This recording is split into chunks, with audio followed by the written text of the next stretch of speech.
அது எப்படி கேரிக்கு வேணா அவர்கிட்ட கன்சிடர் பண்ணியிருக்கலாம். நிக்கிக்கு எப்படி கன்சிடர் பண்ணுவேன்னு கேட்டுட்டு இருந்தாலும் பரவாயில்லன்னு பேட்ஸ்மேனை கூட்டிகிட்டு வெளியே வந்துட்டேன். நார்மல் நாட் அவுட்டே இருந்தால் கூட அதை ரிவர்ஸ் பண்ணி கொடுக்க மாட்டாங்க. ஃபைனலாக எல்லாத்தையும் முடிச்சுட்டு ஃப்ரீயாக ஸ்கோர் என்னன்னு பார்த்தா 87 ஃபார் 5 இன் 13.5 overs. ஆர்கே பைட்டை வாங்க வேண்டியதை வாங்கிட்டு நம்ம பேடை கட்டிட்டு உள்ளே போயாச்சு. என்ன இங்கே நின்றுட்டு இருக்கீங்க? போங்கடா போய் வேலையில பாருங்கடா. டிபார்ட்மெண்ட் மேலே பூரா கோவமாக இருக்கேன் நான். பிச்சு ரொம்ப அன்இவனாக இருக்குது. பால் ஸ்டாப் ஆகி வருதுன்னு பேட்ஸ்மேன் சொல்லியிருந்தாங்க. ஸோ அதனால கொஞ்சம் கிரீஸ்லேருந்து கொஞ்சம் முன்னாடி போய் நின்று ஆடினேன். ப்ளஸ் எல்லா பாலையும் ஃபார்வர்ட்லேயே போய் பிச் ஆஃப் த பால் ஆடலான்னு பிளான் வச்சுருந்தேன். அது ஒர்க் அவுட்டும் ஆச்சு. ஃபஸ்ட்டு 2 ரன் இன்சைட் ஏஜில் தான் வந்துச்சு. மேபி நான் கொஞ்சம் முன்னாடி நின்று ஆடுறதுனால ஆங்கிள் கட்டாகி இன்சைட் ஏஜ் போல்டுலேருந்து தப்பிச்சிட்டேன்னு நினைக்கிறேன். இப்போல்லாம் நம்மளும் பெரிய ஃபார்ம்லாம் இல்லை. எவ்வளோ ரன் அடிப்பீங்கன்னு கேட்டால்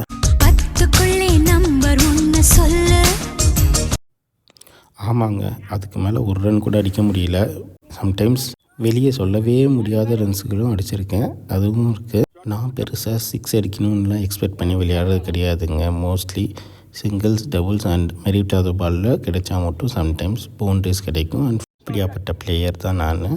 அண்ட் நம்மக்கிட்ட ஒரு பிளேயர் ஷார்ட்டாக இருந்ததுனால ஆப்போனண்ட்டு 12 மெம்பர்ஸ் இருந்தாங்க. நான் அவங்கக்கிட்ட ஒரு பிளேயர் ரிக்வெஸ்ட் பண்ணேன். அவங்களும் ஓகே சொல்லி அவங்கள ஆட வச்சாங்க.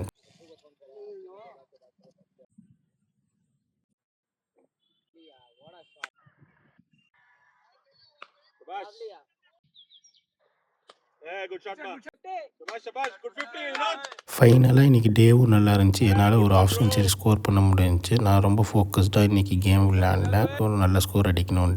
அண்ட் ஃபைனலி 63 ரன் ஸ்கோர் பண்ணிவிட்டு போல்டாகி அவுட் ஆகிட்டேன். End of first innings 214 for 10 in 30 overs. Second இன்னிங் ஸ்டார்ட் ஆகி ஃபஸ்ட் ஓவர்லேயே விக்கெட் கொடுத்துட்டாங்க. போல்ட் ஆயிடுச்சு. அண்ட் ரெகுலராக ரன்ஸும் போயிட்டு இருந்துச்சு அண்ட் விக்கெட்ஸும் லாஸ் பண்ணிகிட்டு இருந்தாங்க. அப்போ mean time wicket keeper 2-3 stumping பண்ணி அப்பீல் பண்ணார்.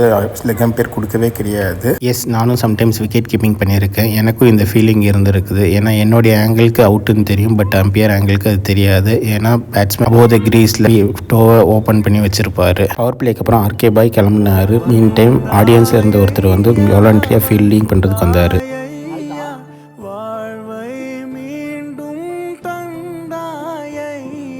கண்டிப்பாக இவருக்கு நான் இன்னொரு விஜயம் போடுவேன்.